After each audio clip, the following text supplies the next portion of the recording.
News one Yadgir ಜಿಲ್ಲೆಯ ಸುರಪುರ ನಗರದಲ್ಲಿ ಇಂದು ಕರ್ನಾಟಕ ಪ್ರದೇಶ ಕಾಂಗ್ರೆಸ್ ಸಮಿತಿ ಅಲ್ಪಸಂಖ್ಯಾತರ ಘಟಕ ಯಾದಗಿರಿ ಜಿಲ್ಲೆ ಅಲ್ಪಸಂಖ್ಯಾತರ ವಿಭಾಗದ ಹಂಗಾಮಿ ಜಿಲ್ಲಾಧ್ಯಕ್ಷರನ್ನಾಗಿ ನದಿಮುಲ್ಲಾ ಹುಸೇನ್ ಇನಾಮದಾರ್ ಅವರನ್ನ ನೇಮಕವಾದ ಪ್ರಯುಕ್ತ ಸುರಪುರ ನಗರದ ಅಲ್ಪಸಂಖ್ಯಾತ ಮುಖಂಡರು ನೂತನ ಯಾದಗಿರಿ ಜಿಲ್ಲೆ ಅಲ್ಪಸಂಖ್ಯಾತರ ವಿಭಾಗದ ಹಂಗಾಮಿ ಜಿಲ್ಲಾಧ್ಯಕ್ಷರಿಗೆ ಸನ್ಮಾನಿಸಿದರು. ನಂತರ ಅಲ್ಪಸಂಖ್ಯಾತರ ಘಟಕದ ಅಧ್ಯಕ್ಷರು ಹಾಗೂ ವಿಧಾನ ಪರಿಷತ್ ಸದಸ್ಯರು ಕೆ ಅಬ್ದುಲ್ ಜಬ್ದಾರ್ ಅವರಿಗೆ ಹಾಗೂ ಜಿಲ್ಲಾ ಉಸ್ತುವಾರಿ ಸಚಿವರು ಶರಣಬಸಪ್ಪ ಗೌಡ ದರ್ಶನಾಪುರ್ ಅವರಿಗೆ ಹಾಗೂ ಸುರಪುರ ಮತಕ್ಷೇತ್ರದ ಜನಪ್ರಿಯ ಶಾಸಕರಾದ ಶ್ರೀ ರಾಜಾ ವೇಣುಗೋಪಾಲ್ ನಾಯ್ಕ ಅವರಿಗೆ ಹಾಗೂ ಶ್ರೀ ವಿಠಲ್ ಯಾದವ್ ಕೆಪಿಸಿಸಿ ರಾಜ್ಯ ಪ್ರಧಾನ ಕಾರ್ಯದರ್ಶಿಗಳಿಗೆ ಹಾಗೂ ರಾಜ್ಕುಮಾರ್ ನಾಯ್ಕ ಯಾದಗಿರಿ ಜಿಲ್ಲಾ ಯೂತ್ ಕಾಂಗ್ರೆಸ್ ಅಧ್ಯಕ್ಷರಿಗೆ ಮತ್ತು ಹೃದಯಪೂರ್ವಕ ಅಭಿನಂದನೆಗಳನ್ನು ತಿಳಿಸಿದರು.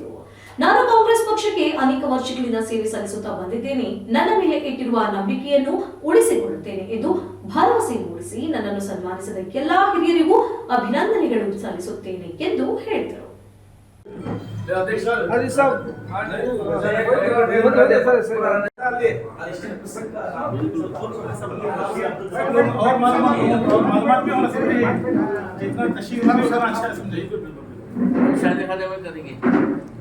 नहीं शादी करना को वो जनता होता पूरा सब तुम घर में करे वैसा अफसोस लोग था ना आम बोले तो पूरा ताल्लुक उठ गया था वो मजा नहीं आता सदर को सेक्रेटरी को खुद से लोग ऐसे लोग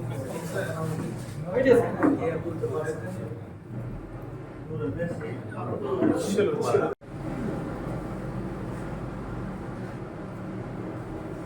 हमारे थोड़ी ना तुम्ही बोला बोला बोला बरोबर आहे बोला 35 साल के बाद कुछ नया दूल्हा बने जब भी याद आ रहे दूल्हा बने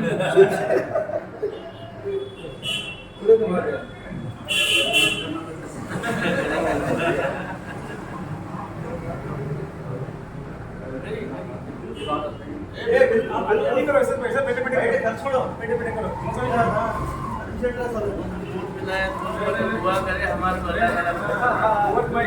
कांग्रेस के माइनॉरिटी प्रेसिडेंट बनाने पर आप तमाम लोगों को मैं मुबारकबाद देता हूं और शुक्रिया अदा करता हूं कि इस ओहदे का इस नाचीज को काबिल समझा आप लोगों ने समझकर मेरे को इस जिम्मेदारी में फायज किए।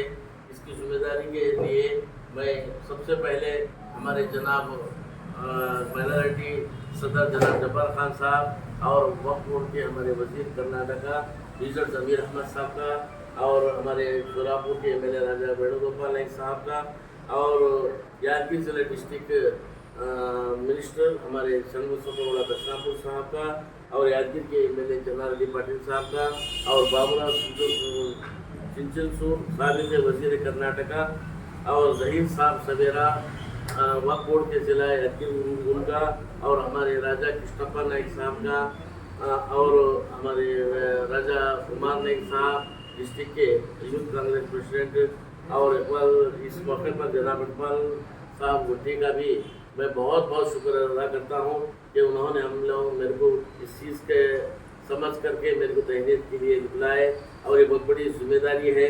यादगिर पूरे ज़िले का ये 4 तालुकों का 5 तालुकों का है। मैं ये जिम्मेदारी बखूबी निभाऊंगा। अल्लाह से दुआ है आप तमाम लोगों की दुआ और आप लोगों का ताउन रहा तो इंशाअल्लाह भी हर तालुके में और हर जगह पर इस तमाम लोगों के एक तालुका और इस कमेटी बनाऊंगा और सब मिल के एक कांग्रेस कमेटी के लिए और हमारे कौम के लिए एक काम करेंगे। जो भी स्कीमात गवर्नमेंट से आए हुए हैं आप लोगों तक सब लोगों तक पहुंचाना और सभी लोगों को आपको मालूमात कराना ये जिम्मेदारी हमारी है। इंशाअल्लाह आप लोगों की दुआओं से ये काम मैं करूँगा आपको भी निभाऊँगा इंशाअल्लाह।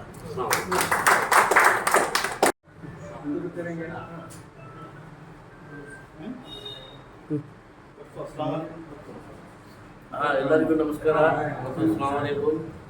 ನನ್ನನ್ನು ಯಾದಗಿರಿ ಜಿಲ್ಲೆಯ ಅಲ್ಪಸಂಖ್ಯಾತರ ವಿಭಾಗದ ಕಾಂಗ್ರೆಸ್ ಪಕ್ಷದ ಅಧ್ಯಕ್ಷ ಸ್ಥಾನವನ್ನು ವಹಿಸಿಕೊಟ್ಟದಕ್ಕಾಗಿ ಮೊದಲನೇದಾಗಿ ನಾನು ನಮ್ಮ ಅಲ್ಪಸಂಖ್ಯಾತರ ವಿಭಾಗದ ಅಧ್ಯಕ್ಷರಾಗಿರ್ತಕ್ಕಂಥ ರಾಜ್ಯಾಧ್ಯಕ್ಷರಾಗಿರ್ತಕ್ಕಂಥ ಜನಾಬ್ ಜಬ್ಬಾರ್ ಖಾನ್ ಸಾಹೇಬ್ ಅವರಿಗೆ ಮತ್ತು ನಮ್ಮ ಅಲ್ಪಸಂಖ್ಯಾತರ ಮತ್ತು ವಕ್ಫ್ ಬೋರ್ಡ್ ಸಚಿವರಾಗಿರ್ತಕ್ಕಂಥ ಬಿ.ಜೆ. ಜಮೀರ್ ಅಹಮದ್ ಸಾಹೇಬರಿಗೂ ಮತ್ತು ನಮ್ಮ ಕ್ಷೇತ್ರದ ಜನಪ್ರಿಯ ಶಾಸಕರಾಗಿರ್ತಕ್ಕಂಥ ರಾಜಾ ವೇಣುಗೋಪಾಲ್ ನಾಯಕ್ ಸಾಹೇಬರಿಗೆ ಮತ್ತು ಯಾದಗಿರಿ ಜಿಲ್ಲೆಯ ಉಸ್ತುವಾರಿ ಸಚಿವರಾಗಿರ್ತಕ್ಕಂಥ ದರ್ಶನಾಪುರ್ ಸಾಹೇಬರಿಗೆ ಮತ್ತು ಯಾದಗಿರಿ ತಾಲೂಕಿನ ಶಾಸಕರಾಗಿರ್ತಕ್ಕಂಥ ಚನ್ನಾರೆಡ್ಡಿ ಪಾಟೀಲ್ ತುಮೂರು ಅವರಿಗೆ, ಬಾಬುರಾವ್ ಚಿಂಚೂರು ಅವರಿಗೆ ಮತ್ತು ನಮ್ಮ ಸಂಸ್ಥಾನದ ರಾಜಾ ಕೃಷ್ಣಪ್ಪ ನಾಯಕ್ ಸಾಹೇಬರಿಗೂ ಮತ್ತು ಯಾದಗಿರಿ ಜಿಲ್ಲೆಯ ಯೂತ್ ಕಾಂಗ್ರೆಸ್ ಅಧ್ಯಕ್ಷರಾಗಿರ್ತಕ್ಕಂಥ ರಾಜಾ ಕುಮಾರ್ ನಾಯಕ್ ಸಾಹೇಬರಿಗೂ ಹಾಗೂ ಇಲ್ಲಿ ಸೇರಿರ್ತಕ್ಕಂಥ ಎಲ್ಲ ಜನರಿಗೆ ಮತ್ತು ಯಾದಗಿರಿ ಜಿಲ್ಲೆಯ ಸಮಸ್ತ ಜನರಿಗೆ ನಾನು ಕೃತಜ್ಞತೆಗಳನ್ನು ಧನ್ಯವಾದಗಳನ್ನು ಸಲ್ಲಿಸುತ್ತೇನೆ.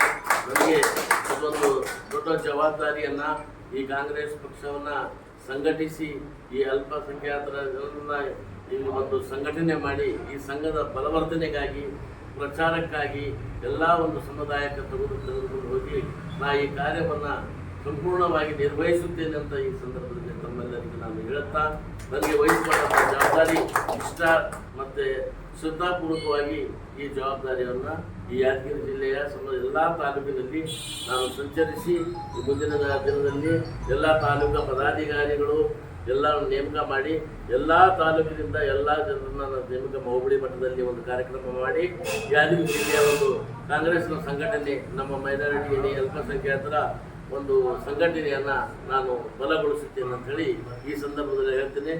ಇಲ್ಲಿ ಸೇರ್ತಕ್ಕಂಥ ಎಲ್ಲರಿಗೂ ಮತ್ತು ಎಲ್ಲರಿಗೂ ಧನ್ಯವಾದಗಳು. ಸಂತೋಷದ ದಿನ ಅಂತ ಹೇಳಲು ಈ ಒಂದು ಸಂದರ್ಭದಲ್ಲಿ ನಾನು ಇಷ್ಟಪಡುತ್ತೇನೆ. ಏಕೆಂದರೆ ನಮ್ಮ ಸುರ್ಪುರ ಮತಕ್ಷೇತ್ರದಿಂದ ನದೀಮ್ ಸಾಬ್ ಇನಾಮದಾರ್ ಅವರಿಗೆ ಕಾಂಗ್ರೆಸ್ ಪಕ್ಷದ ಅಲ್ಪಸಂಖ್ಯಾತರ ರಾಜ್ಯ ಅಧ್ಯಕ್ಷರಾದಂಥ ಕೆ ಅಬ್ದುಲ್ ಜಬ್ಬಾರ್ ಸಾಬ್ ಅವರು ಏನು ನದೀಮ್ ಸಾಬ್ ಇನಾಮದಾರ್ ಅವರಿಗೆ ಜಿಲ್ಲಾಧ್ಯಕ್ಷರಾಗಿ ನೇಮಕ ಮಾಡಿದ್ದಾರೆ. ಬಹಳ ಸಂತೋಷದ ವಿಷಯ.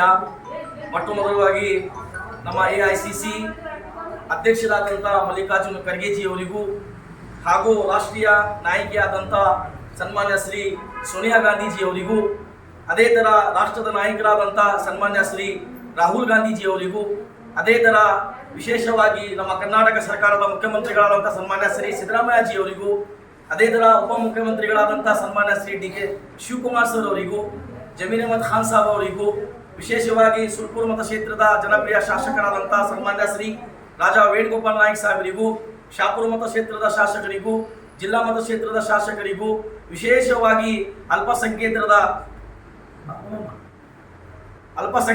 ಕಾಂಗ್ರೆಸ್ ಪಕ್ಷದ ಅಧ್ಯಕ್ಷರಾದಂಥ ಕೆ ಅಬ್ದುಲ್ ಜಬ್ಬಾರ್ ಸಾಹೇಬರು ಕೂಡ ನಮ್ಮ ಸಮಾಜದ ವತಿಯಿಂದ ಹಾಗೂ ನಮ್ಮ ಜಿಲ್ಲಾ ಅಧ್ಯಕ್ಷರ ವತಿಯಿಂದ ಹೃದಯಪೂರ್ವಕ ಅಭಿನಂದನೆಗಳನ್ನು ಸಲ್ಲಿಸ್ತಾ ಈ ಒಂದು ಸಂದರ್ಭದಲ್ಲಿ ನಾನು ಹೇಳಲು ಇಷ್ಟಪಡುತ್ತೇನೆ.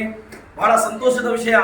ಏಕೆಂದರೆ ಕಾಂಗ್ರೆಸ್ ಪಕ್ಷ ಬಲಿಷ್ಠಗೊಳಿಸಬೇಕಾದ್ರೆ, ಕಾಂಗ್ರೆಸ್ ಪಕ್ಷ ಮುಂದೆ ಅಧಿಕಾರಕ್ಕೆ ಬರಬೇಕಾದ್ರೆ ಇಂಥ ನಾಯಕರಿಗೆ ಆಯ್ಕೆ ಮಾಡಿ ಈ ಸುರ್ಪುರ ಮತಕ್ಷೇತ್ರದಲ್ಲಿ ಆಗಿರಬಹುದು, ಬೇರೆ ಮತಕ್ಷೇತ್ರದಲ್ಲಿಗಳಾಗಿರಬಹುದು, ಯಾದಗಿರಿ ಜಿಲ್ಲಾ ಸುಮಾರು 4-5 ಮತಕ್ಷೇತ್ರಗಳಲ್ಲಿ ನಮ್ಮ ನದೀಮ್ ಸಾಬ್ ಇನಾಮದಾರ್ ಅವರು ನಿಷ್ಠಾವಂತವಾಗಿ ದುಡಿದು ಪಕ್ಷವನ್ನು ಬಲಿಷ್ಠಗೊಳಿಸ್ತಾರೆ ಅನ್ನಕ್ಕಂಥ ನಂಬಿಕೆ ವಿಶ್ವಾಸ ನಮಗೆಲ್ಲರಿಗಿದೆ ಅನ್ನಕ್ಕಂಥ ಮಾತನ್ನು ಕೂಡ ಈ ಒಂದು ಸಂದರ್ಭದಲ್ಲಿ ನಾನು ಹೇಳಲು ಇಷ್ಟಪಡುತ್ತೇನೆ. ಅದಕ್ಕಾಗಿ ಅಲ್ಲನ ಹತ್ರ ಆ ದೇವರ ಹತ್ರ ಪ್ರಾರ್ಥನೆ ಮಾಡುತ್ತೇನೆ. ಇನ್ನು ನಿಮಗೆ ಆಯುಸ್ಸು, ಸಂಪತ್ತು, ಆರೋಗ್ಯ ಕೊಟ್ಟು ಆ ದೇವರು ಕಾಪಾಡಲಿ. ಇಲ್ಲಿ ಜಿಲ್ಲಾದ ನಾಯಕರಾಗಿ ತಾವು ಆಯ್ಕೆ ಆಗಿದ್ದೀರಿ. ಮುಂದಿನ ದಿನಗಳಲ್ಲಿ ಕೂಡ ಇನ್ನು ರಾಜ್ಯದ ಮಟ್ಟದ ನಾಯಕರಾಗಿ ತಾವು ಆಯ್ಕೆ ಆಗಬೇಕಂತ ಮಾತನ್ನು ಹೇಳುತ್ತಾ ಈ ಒಂದು ಸಭೆಯಲ್ಲಿ ರಂಗನಪೇಟ್, ಸುರ್ಪುರ್ ಎಲ್ಲ ನಮ್ಮ ಮುಸ್ಲಿಂ ಮುಖಂಡರು ಬಂದು ತಮ್ಮ ಪ್ರೀತಿಯನ್ನು ತೋರಿಸಿ ಸನ್ಮಾನ ಮಾಡಿದಂಥ ತಮ್ಮೆಲ್ಲರಿಗೂ ಕೂಡ ನಾನು ಹೃದಯಪೂರ್ವಕ ಅಭಿನಂದನೆ ಸಲ್ಲಿಸುತ್ತೇನೆ. ಈ ಸಭೆಯನ್ನು ಉದ್ದೇಶಿಸಿ ಮಾತಾಡಲು ಅವಕಾಶ ಮಾಡಿಕೊಟ್ಟಂತ ತಮ್ಮೆಲ್ಲರಿಗೂ ವಂದಿಸಿ ನನ್ನ ಮಾತನ್ನು ಮುಗಿಸ್ತೇನೆ. ಜೈ ಹಿಂದ್, ಜೈ ಕರ್ನಾಟಕ.